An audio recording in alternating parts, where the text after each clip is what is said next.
Good morning students. आज हम पढ़ेंगे थ्योरी ऑफ कॉग्निटिव डेवलपमेंट। इससे पहले भी हमने कॉग्निटिव डेवलपमेंट की थ्योरी पढ़ी जो कि पियाजे के द्वारा दी गई थी। यह थ्योरी है ब्रूनर की थ्योरी, यानी कि ब्रूनर्स कॉग्निटिव डेवलपमेंट थ्योरी। इसे कंस्ट्रक्टिविस्ट थ्योरी भी कहा जाता है। कंस्ट्रक्टिविस्ट थ्योरी के अंतर्गत वो सभी सिद्धांत आते हैं जो यह कहते हैं कि बच्चे अपने ज्ञान का निर्माण स्वयं करते हैं, यानी कि जो भी चीज़ें वो सीखते हैं उन्हें वो स्वयं के द्वारा सीखते हैं। इसे पियाजे के वैकल्पिक सिद्धांत के रूप में भी जाना जाता है, क्योंकि इसमें बहुत सारी समानताएं दिखाई देती हैं जो कि पियाजे ने अपनी विकासात्मक अवस्थाओं में बताई थी। उन्हीं के आधार पर इसी में कुछ सिमिलैरिटीज़ इसमें दिखाई देती हैं, तो इसे उसका एक वैकल्पिक सिद्धांत भी माना जाता है। वहाँ पर उन्होंने 4 अवस्थाओं के बारे में बात करी थी। यहाँ पर इन्होंने बच्चे की जो विकासात्मक अवस्था है, संज्ञानात्मक विकास की जो अवस्थाएं हैं, उन्हें 3 अवस्थाओं में इन्होंने बांटा। तो सबसे पहले इनके बारे में जानते हैं, जीरोम जो ब्रूनर है इनके बारे में। तो इनका पूरा नाम है जीरोम सेमर ब्रूनर। तो ये इनका पूरा नाम है और ये एक अमेरिकन साइकोलॉजिस्ट हैं। अगर हम इनके फील्ड की बात करें तो इन्होंने साइकोलॉजी में काम किया था, लेकिन ये क्या है, ये इनका जो फील्ड है, इनका वर्किंग का जो फील्ड था वो ये लॉ से संबंधित थे। तो ये अमेरिकन साइकोलॉजिस्ट हैं, लेकिन इनका कार्य क्या है, जो कि इन्होंने किसके फील्ड में भी कार्य करा, लॉ के क्षेत्र में ये कार्य करते थे। इनके बर्थ की बात करें, इनका जन्म हुआ था 1 अक्टूबर 1915 को इनका जन्म हुआ था, और इनका जो डेथ का टाइम, इनका जो टाइम है वो है इनका 2016 में इनकी क्या हुई थी, डेथ हुई थी। तो ये इनका लाइफ स्पैन है 1950 to 2016। और हमने आपको बताया था कि इनका जो फील्ड है वो क्या है, लॉ में इन्होंने क्या करा था, इन्होंने अपना कार्य किया था। तो इन्होंने जो बताया कि किस प्रकार से बच्चे में जो सीखते हैं, बच्चे किस प्रकार से अपना ज्ञान का निर्माण करते हैं, उन्होंने कुछ 3 जो अवस्थाओं में दिया। 3 अवस्थाओं को उन्होंने बोला mode of representation.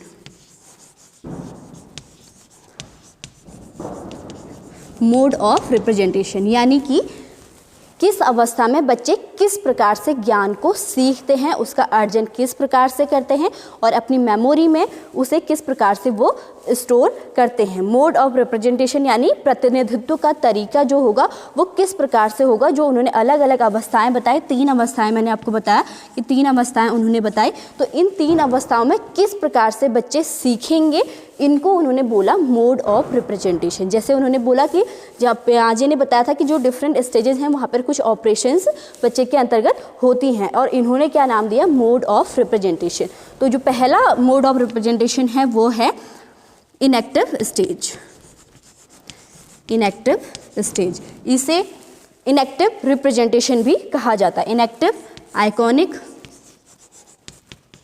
And symbolic. तो ये 3 स्टेजेस इन्होंने बताई, और इसके अंतर्गत उन्होंने बताया कि किस प्रकार से इस अवस्था में ज्ञान का निर्माण होगा, किस प्रकार से आइकॉनिक स्टेज में होगा और किस प्रकार से सिंबॉलिक स्टेज में होगा। तो इनका सबसे पहले हम बात कर लेते हैं, इनका क्या टाइम अवधि जो है वो कितनी बताई। तो इन्होंने यहाँ पे बताया बर्थ टू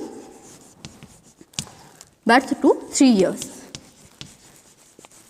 जो दूसरा स्टेज है उसका टाइम पीरियड है 3 to 7 इयर्स, और जो लास्ट सिंबॉलिक स्टेज है उसका टाइम पीरियड होगा 7 to ऑनवर्ड्स। ये इन्होंने टाइम बताया, यानी कि 7 से ऊपर का जो भी समय है वो क्या है, सिंबॉलिक स्टेज में इन्होंने बताया। तो इसकी एक विशेषता यह भी है, अभी हमने बताया कि जो इनका सिद्धांत है उन्होंने कहीं ना कहीं पियाजे की तरह इन्होंने बातें बताई हैं। किस प्रकार से ये उससे अलग है यह भी हम समझेंगे। पहले हम समझते हैं कि इनएक्टिव स्टेज क्या है, आइकॉनिक स्टेज क्या है और सिंबॉलिक स्टेज क्या है। इनएक्टिव स्टेज यानी कि जो भी यहाँ पर लर्निंग होगी वह क्या होगी, एक्टिविटी बेस्ड होगी। इस अवस्था में यानी कि जन्म से 3 वर्ष तक बच्चे कैसे सीखते हैं, अपनी एक्टिविटीज़ के द्वारा। डिफरेंट टाइप की एक्टिविटीज़ वो करते हैं, जो भी उनके आसपास चीज़ें हैं।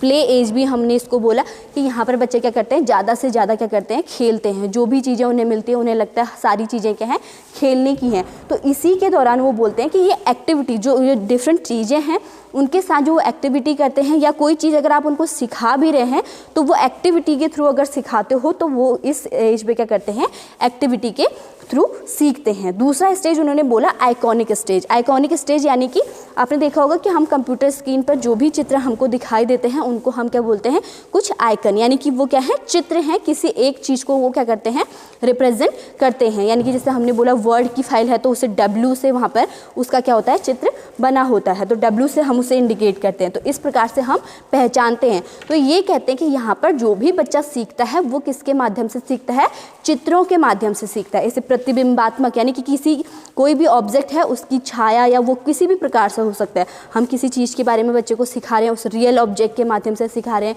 या फिर पिक्चर्स के माध्यम से सिखा रहे हैं, या कोई वीडियो के माध्यम से आप सिखा रहे हो, तो वो हमारा क्या है, आइकॉनिक स्टेज। यहाँ पर बच्चे क्या करते हैं, एक विशेषता इस एज की, आइकॉनिक के साथ हम वर्बली कोई भी चीज़ कैसे सिखाते हैं, यानी कि बोल के जो चीज़ें, अधिक से अधिक चीज़ें यहाँ पर क्या सीखते हैं बच्चे, वर्बली सीखते हैं। यानी कि जो मौखिक रूप से आप बोल रहे हैं, भाषा का यूज़ हो रहा है, लेकिन बच्चे स्वयं उसको ज़्यादा यूज ना करके दूसरों की जो वर्बल के थ्रू हम क्या करते हैं, सीखते हैं। इसमें इन्होंने एक चीज़ और बताई थी कि आइकॉनिक स्टेज में जो भी चित्र अगर हम दिखाते हैं या कोई मूवेबल ऑब्जेक्ट हम दिखाते हैं, तो उन चीज़ों की 3 विशेषताएं इन्होंने बहुत इंपॉर्टेंट बताई थी कि 3 विशेषताएं उसके अंतर्गत होनी चाहिए। पहली ब्राइटनेस, दूसरा साउंड, और तीसरा उन्होंने बताया था कि मूवमेंट। कोई भी चित्र अगर आप दिखाते हैं या फिर कोई भी ऑब्जेक्ट आप दिखाते हैं तो उसमें अगर क्या है, अगर उसमें कलर उसके बहुत ज़्यादा अच्छे हैं तो बच्चे क्या करेंगे, उसकी तरफ जल्दी उसको सीखने की कोशिश करेंगे, यानी कि जल्दी उसकी तरफ क्या होते हैं, अट्रैक्ट होते हैं और जल्दी उसको सीखते हैं, क्योंकि वो उसके पास जाएंगे तभी वो उस चीज़ को सीख पाएंगे। दूसरा साउंड, यदि उसमें किसी प्रकार का साउंड भी होता है ना, आपने देखा है कि अपने आसपास एनिमल से बच्चे क्या होते हैं, बड़ी जल्दी क्या होते हैं, उनको वो क्या करते हैं, उनके पास जाना पसंद करते हैं, क्योंकि वो कुछ साउंड भी उनसे सुनाई देती है। तो साउंड अगर कोई भी चीज़ जो है उसको आप दिखा रहे हो, अगर उसमें साउंड है या फिर उसके कलर बहुत अच्छे हैं और उसमें मूवमेंट है, यानी कि वो मूवेबल है, तो बच्चे क्या करते हैं, उन चीज़ों को जल्दी सीखते हैं। आपको इसका एग्जाम्पल देते हैं बच्चों के लिए, जैसे कि हम टॉय लाते हैं, जैसे कि हमने बोला कि बच्चे के लिए एक हम कार लेके आए। एक कार आप अगर लेके आए तो वो एक प्लेन कार है जिसमें किसी प्रकार का वो बच्चा उसे खुद चलाता है या फिर उसमें किसी प्रकार का साउंड नहीं आता है, तो बच्चा क्या होगा, और उसके सामने एक दूसरा आप गाड़ी ले आते हैं जिसमें क्या है कि वो जैसे रिमोट कार होती हैं तो वो खुद चलती हैं, तो उसमें मूवमेंट है। अगर उसमें लाइट वगैरह भी दी जाती हैं और उसमें अगर साउंड होता है तो बच्चे उसकी तरफ क्या होते हैं, ज़्यादा अट्रैक्ट होते हैं, उससे वो क्या करते हैं, ज़्यादा सीखते हैं। तो ये कहते हैं कि जो आइकॉनिक जो प्रतिबिंब हैं उनमें अगर ब्राइटनेस और साउंड और मूवमेंट हो तो और भी ज़्यादा क्या होते हैं, बच्चे सीखते हैं। आपने देखा होगा कि कोई चीज़ अगर हम पिक्चर के माध्यम से दिखा दें, उसी चीज़ को अगर हम वीडियो के माध्यम से सिखा रहे हैं, उस वीडियो में साउंड भी है और वो कोई चीज़ है वो मूवमेंट भी कर रही है, तो बच्चे क्या होंगे, उसको ज़्यादा जल्दी सीखेंगे। तो चित्रों की ये विशेषताएँ होना भी उन्होंने क्या बोला, बहुत ज़रूरी है। नेक्स्ट आता है सिम्बॉलिक स्टेज। कल हमने सिम्बल्स की बात करी थी पियाजे की थ्योरी में, कुछ साइन और सिंबल की बात। तो मैंने आपको बताया था साइन, अगर जैसे कि एप्पल अगर क्या है, साइन है, किसी एप्पल के बारे में आप बता रहे हो तो आपने बोला पीछे से एप्पल, और इसी को हम लिखते भी हैं APPLE। तो ये साइन है, कोई एक चीज़ को, इस फ्रूट को हमने इस प्रकार से लिख के दिखाया है। इस स्टेज में बच्चे इन्हीं चीज़ों से, यानी कि अब आपको इस स्टेज में आपको ये चीज़ दिखाने की ज़रूरत नहीं, अगर यही आपका लिखा हुआ उसको मिल रहा है तो वो इस चीज़ के बारे में समझ सकता है, क्योंकि यहाँ उसने वर्बल लैंग्वेज से उसने 2 चीज़ों को, यहाँ उसने इस स्टेज में उसने सिम्बल्स को अपने माइंड में बसा लिया होता है। यहाँ अगर आपने चित्रों के माध्यम से उसे सारी चीज़ों को अच्छे से समझा है तो अब उसे सिर्फ ये पिक्चर ना दिखाकर भी ये जो सिम्बल है, साइन है, इसके माध्यम से भी अगर हम सिखाते हैं तो बच्चे क्या होते हैं, जल्दी सीख क्या करते हैं, सीखते हैं। तो इस स्टेज में बच्चे क्या करते हैं, सिंबल्स के माध्यम से, यानी कि उनके माइंड में जो साइन बन चुके होते हैं उनके माध्यम से सीखते हैं। इसको हम बुक और लाइब्रेरी की स्टेज भी माना जाता है, यानी कि बच्चे जो किताबों में पढ़ी चीज़ें हैं, कुछ लिखा हुआ है, उसके माध्यम से भी सीख सकते हैं। तो इस स्टेज में क्या होता है, हम सिंबल्स के माध्यम से सीखते हैं कि आपको ज़रूरी नहीं है पिक्चर दिखाना, तब भी हम सीख सकते हैं।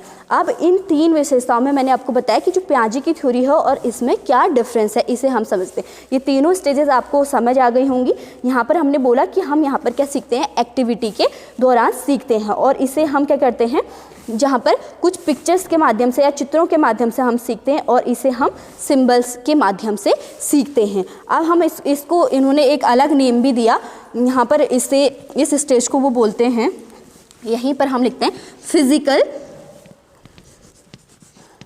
Physical learner. इस एज में जो बच्चे होते हैं उन्हें वो बोलते हैं फिजिकल लर्नर। इसमें वो बोलते हैं विजुअल लर्नर, कि कोई भी चीज़ जो भी है वो कह रहे हैं देख के सीख रहे हैं, जो भी चीज़ उन्होंने देखा, चित्र जिसका देखा उसको वो सीखते हैं, और इसको बोलते हैं सिंबॉलिक लर्नर। इन तीनों एज को एक दूसरा नाम दिया गया है फिजिकल, जहाँ पर कुछ शारीरिक कुछ गतिविधियाँ हो रही हैं, फिजिकल लर्नर है, विजुअल लर्नर है, इसे ऑडिटोरी भी बोला जाता है, सिंबॉलिक नहीं, ऑडिटोरी।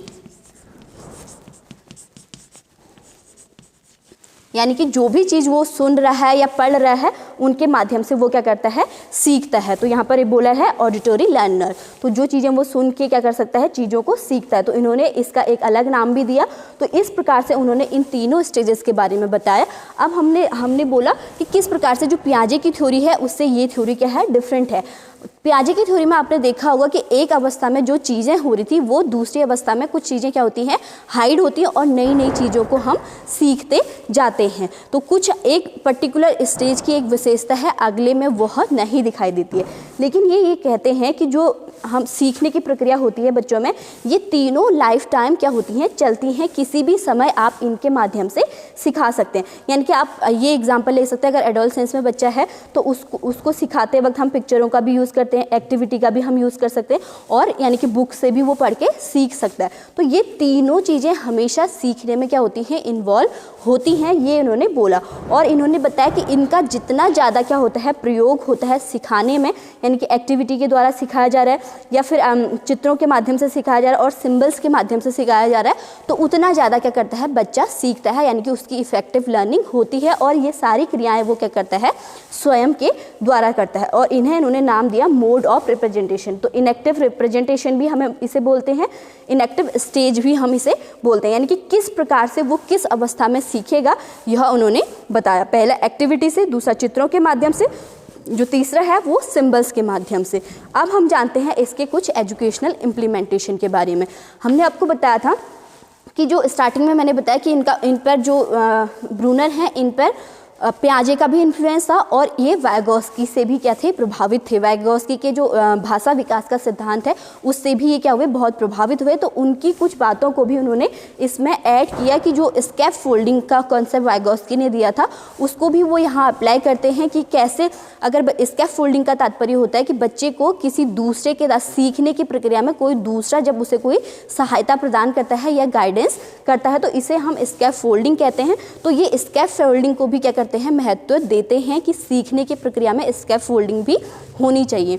दूसरा इन्होंने बताया कि जो वाइगोस्की का लैंग्वेज, जो भाषा विकास का डेवलपमेंट इन्होंने उसके अंतर्गत सोशल इंटरेक्शन को उन्होंने बताया था। तो ये बताते कि सीखने की प्रक्रिया में सोशल इंटरेक्शन के द्वारा, भाषा विकास के द्वारा भी क्या करते हैं, बच्चे सीखते हैं। तो इन दोनों चीज़ों को भी इन्होंने महत्व दिया। तो स्कैफ फोल्डिंग, दूसरों के द्वारा दिए जाने वाले हेल्प को भी इन्होंने महत्व दिया। इसी प्रकार से इन्होंने बात करी कि एजुकेशन में हम किस प्रकार से इसे यूज कर सकते हैं।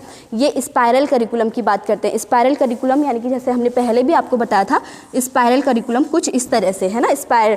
तो पहले अगर कोई चीज़ सिखाई है बच्चे को, उसका हमको क्या करते रहना चाहिए, रिवाइज भी करना चाहिए। यानी कि जैसे कि अगर कोई चीज़ हमने नई चीज़ पढ़ाई है, उसे हम एक्टिविटी के द्वारा फिर दोबारा से सिखा रहे हैं कुछ पिक्चर्स के, तो इस प्रकार से हमको क्या करना चाहिए, जो भी चीज़ें हम पढ़ा रहे हैं, जैसे एक कक्षा में उसने सीखा है उसको हम दूसरी कक्षा में भी रिवाइज करें, तो बच्चा क्या करता है, इससे ज़्यादा सीखते हैं। इसी प्रकार से उन्होंने डिस्कवरी लर्निंग को बहुत ज़्यादा महत्व दिया।